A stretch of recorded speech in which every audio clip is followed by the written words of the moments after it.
Something in between के 231वें episode में आप सभी का स्वागत है।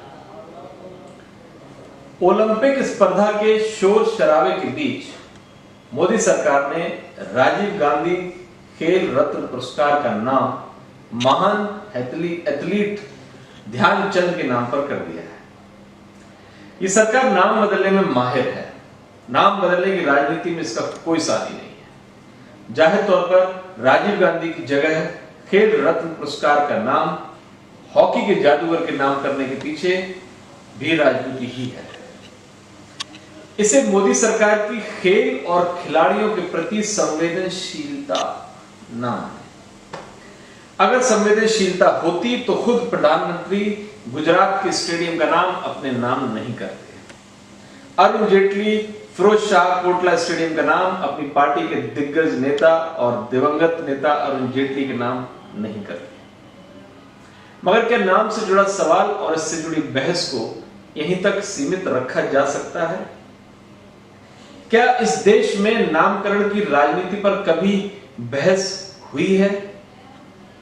बहस इसलिए नहीं हुई कि देश में लंबे समय से कांग्रेस की बहुमत वाली सरकारें रही। मोरारजी देसाई सरकार और वाजपेयी सरकार को छोड़ दें तो कभी कांग्रेस की अगुवाई में सरकार बनी या फिर ऐसी सरकार बनी जो कांग्रेस के रहमो कर्म पर निर्भर हो। पहली बार साल 2014 में देश में विशुद्ध और पूर्ण बहुमत वाली गैर कांग्रेसी सरकार बनी है। इसके बाद देश ने देखा है कि इस सरकार में नाम बदलने को लेकर कैसी छटपटाहट है। अंतर बस इतना है कि कांग्रेस ने नामकरण के मामले में गांधी नेहरू परिवार को पहली और अंतिम तरजीह दी, जबकि भाजपा नाम बदलने की राजनीति के जरिए बहुसंख्यक भावनाओं को उभारने का भी खेल खेल रही है। इस राजनीति में कहीं ना कहीं कांग्रेस को कमजोर करने और अपनी विचारधारा से जुड़े लोगों को आगे करने की भी मंशा है। नामकरण की राजनीति की बात करें तो इस मामले में कांग्रेस ने अति कर दी। मसलन जिस जगह को देश और दुनिया कनॉट प्लेस के नाम से जानती है, वहां बने मेट्रो स्टेशन का नाम राजीव गांधी चौक रखा। बीते कुछ दशकों में सुदूर पूर्वोत्तर से लेकर दक्षिण तक तमाम संस्थाओं, अस्पतालों, खेल परिसरों और हवाई अड्डों का नाम गांधी नेहरू परिवार के नाम पर किया गया। इस सूची में देश भर के 300 संस्थान हैं, 300 संस्थान और सम्मान हैं जिनका नामकरण गांधी नेहरू परिवार के सदस्यों के नाम पर किया गया।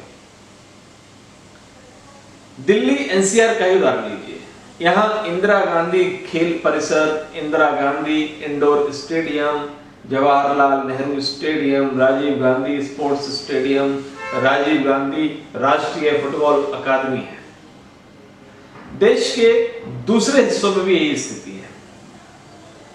विशाखापत्तनम में राजीव गांधी एसी स्टेडियम है, ईटानगर में भी राजीव गांधी स्टेडियम है, कोचीन में Rajiv Gandhi badminton indoor stadium है, पुदुचेरी में राजीव गांधी स्टेडियम, सिंधु में राजीव गांधी खेल परिसर, कोचीन में राजीव गांधी इंडोर स्टेडियम है।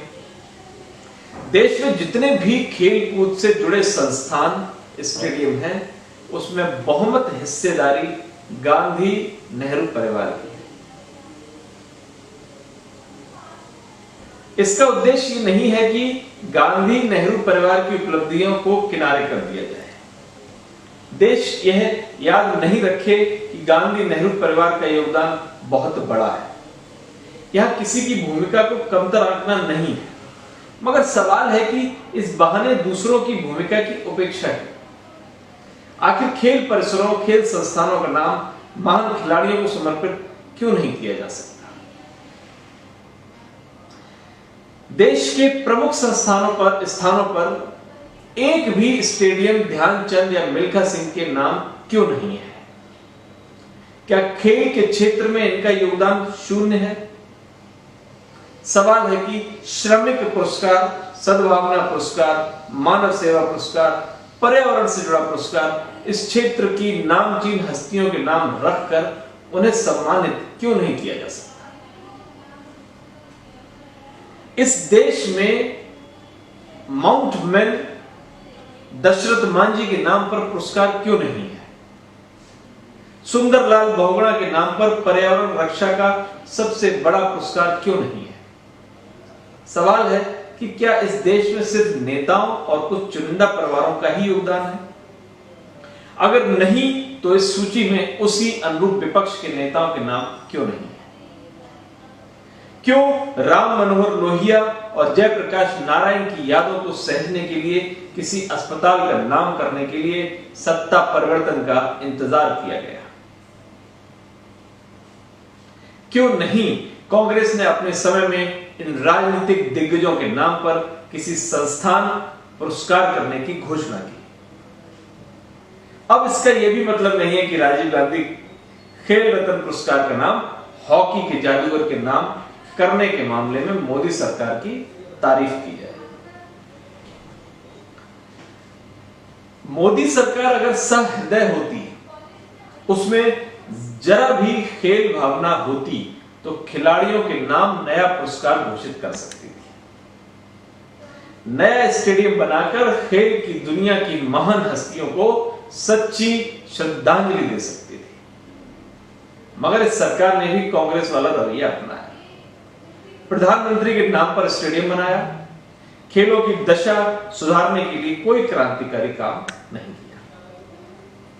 इसके उलट ओलंपिक स्पर्धा में खिलाड़ियों के पदक जीतने के मामले में श्रेय लेने की राजनीति की। इस हद तक कि एक बार भी ऐसा लगा कि पदक जीतने में खिलाड़ियों की कोई भूमिका ही नहीं है। ये सरकार नहीं होती तो भारत को टोक्यो से खाली हाथ वापस लौटना पड़ता।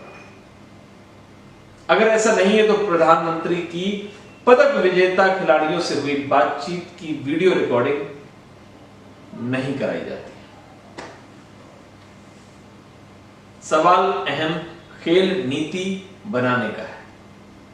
देश में नामकरण के लिए भी सख्त और स्पष्ट नीति की जरूरत है। देश के बच्चों ने अभाव से संघर्ष कर उपलब्धि हासिल की है। मेडल जीतने और मेडल जीतने से चूकने वालों की अंतहीन कहानियां हैं। ये कहानियां बताती हैं इन खिलाड़ियों की जिंदगी बेबसी से भरी हुई है। ज्यादातर खिलाड़ियों के पास तैयारी के लिए सुविधा नहीं है। ये खिलाड़ियों का बस वह कुछ कर दिखाने का जज्बा ही था कि भारत के हिस्से में 7 पदक आए। जाहिर तौर पर अब श्रेय लेने पर गिद्ध दृष्टि गड़ाए बैठे राजनीतिज्ञों को खेल का भला करने के बारे में भी सोचना चाहिए। बस नाम बदल देने और नाम हड़प लेने से खेल का भला नहीं। खेल का भला बेहतर सुविधा उपलब्ध कराने से होगा। खेल का भला गांव में भटक रहे प्रतिभावान बच्चों के पारदर्शी चयन से होगा। ऐसा नहीं हुआ तो अगले ओलंपिक में भी 140 करोड़ की आबादी वाला देश प्रतीकात्मक उपस्थिति दर्ज कराता रहेगा। नमस्कार।